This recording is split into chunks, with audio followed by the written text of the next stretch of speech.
Hello everyone, and today I've got an exciting video for all of you players that have been asking for it. Here is some open field commentary and mobile understanding on positioning and how to come and approach PvP combat with, as you saw, the DS army as well as the BD family when they were fighting over the weekend. So let's go over all of this juicy fighting and hopefully teach you guys some PvP understanding.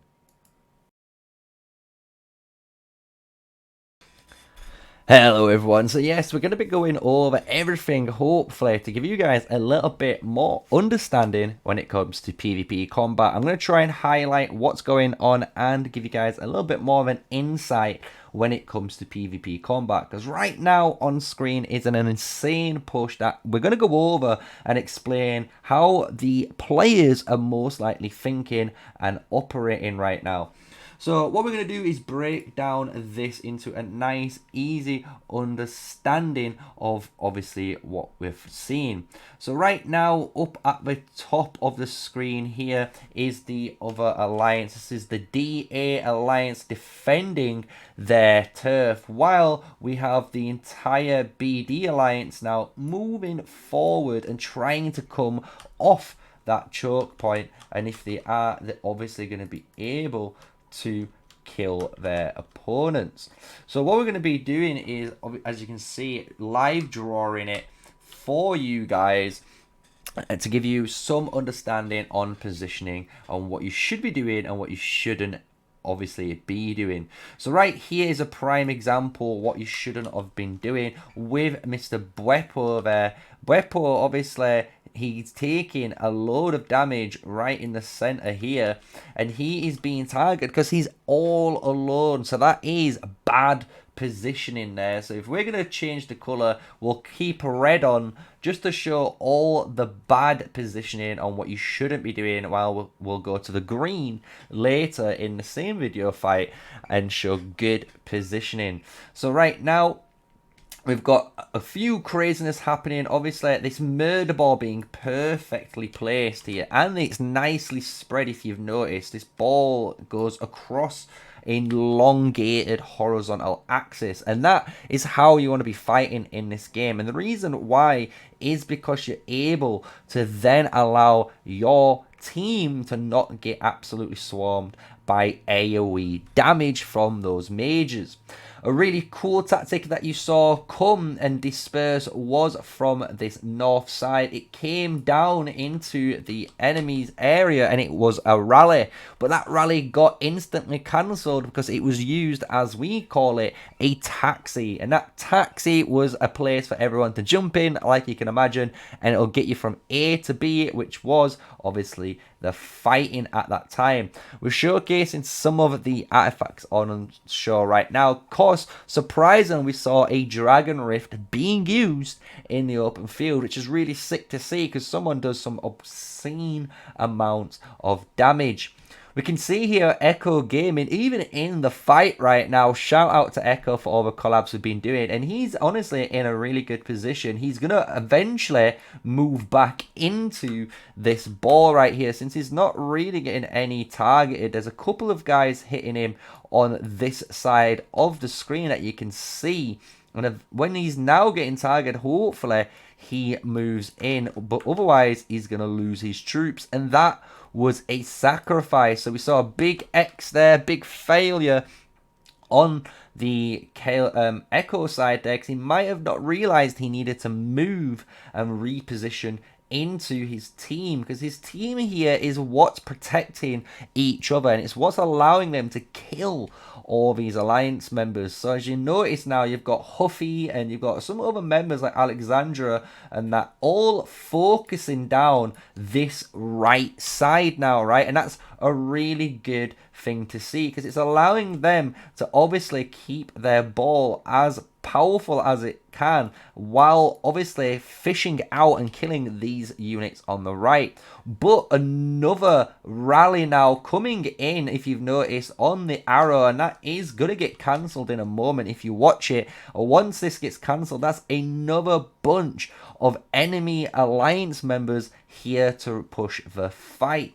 So now you've got a choice, and this is where it does become down to tactics, and we're going to see how BD handles this, because you can notice now, if we zoom out, you're going to see the bridge is starting to fall apart, because when you zoom back in, this area right now is all the BD forces that's left, while you can see all of the BD members having to walk all the way through there into the bridge to refresh, while the DA members now are all the way up on this top side, and they're pushing in, as you notice, because they've got a really fast refresh timer. They're able to die, yes, but they're able to return to battle even quicker. So this is now where you're going to see a really powerful push from the Dragon Family Alliance now, trying to take advantage of all of those units that have died by the BD family. But you can see the BD family doing an amazing job here. They're pushing straight away back into a murder ball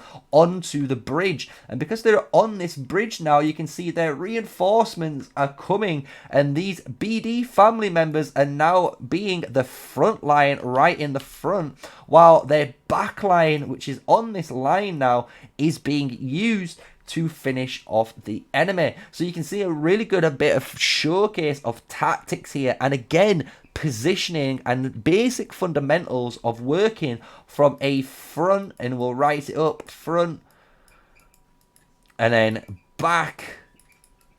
So you got to work from front to back. Remember that, front to back, and front to back is going to allow you to obviously have a front line here, which is going to allow all of your back line to now attack for free and kill those enemies. So we're going to see how both allies do it here, because we've got the DA doing the exact same thing here. You know, the DA backline being all the way back here, while their frontline units are still being positioned on the front. But I hope that makes a little bit of sense to you from this first case scenario when it comes to what's going on. And you can see how the BD have approached things, because again, you can see them defending that bridge, but they have understood the situation here, and a fantastic position placement by them. They're able to hold this angle, and this angle now is defending this flank, and it's also defending the bridge, right? So your murder ball is being able to almost effectively pivot like a machine gun turret. You can imagine, and you're all working in perfect harmony here.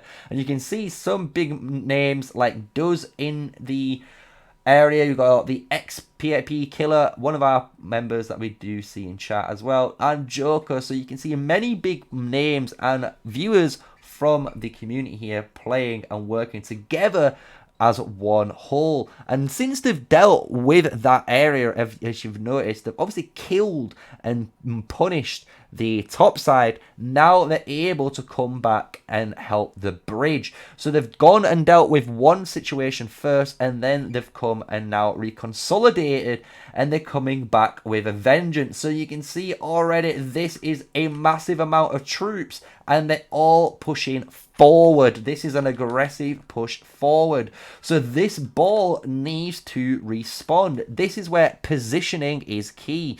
You should be removing these troops and positioning either up again or more closer to some areas that your flying units could maybe take advantage of, because if you've noticed right now, BD are doing a very similar thing to something like StarCraft, which is a Zergling rush or a massive rush here. So all of these units are clumped together. They're all focusing this massive ball, what was originally here, and eventually these guys are coming into this zone, right? You can see the nice little spread still across the DA alliance here, and they're still holding their ground. So they repositioned, they re-evaluated that, and they've noticed these members now will be out of position because they haven't again noticed these members from the BD family are now pushing even more aggressive.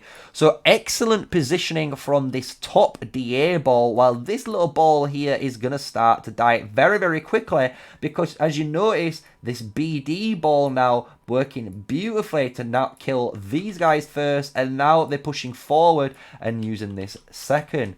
A really key thing, if you've noticed, with these guys, and a really key tactic in PvP combat when you're looking at it, is the artifact usage. If you notice, a lot of the artifacts, they try to stagger on top of each other, so when they are able to, you're going to see 3, 4, 5, 6, 7, 8 plus artifacts, and it might be all the same shadow blades. It might be 8 shadow blades, 8 phoenix eye, 8 time bombs. You're going to see a mass amount of burst that just instantly gets flung at the enemy, and that teamwork and that just timing works amazing, as you notice here, and BD pushing up the DA Alliance. This again was recorded, if you check at the very top here, on the 6th of March, I believe, or the 6th of March, I want to say. So it was obviously a while ago, so a lot of players would have recognized some of this because they would obviously been in it.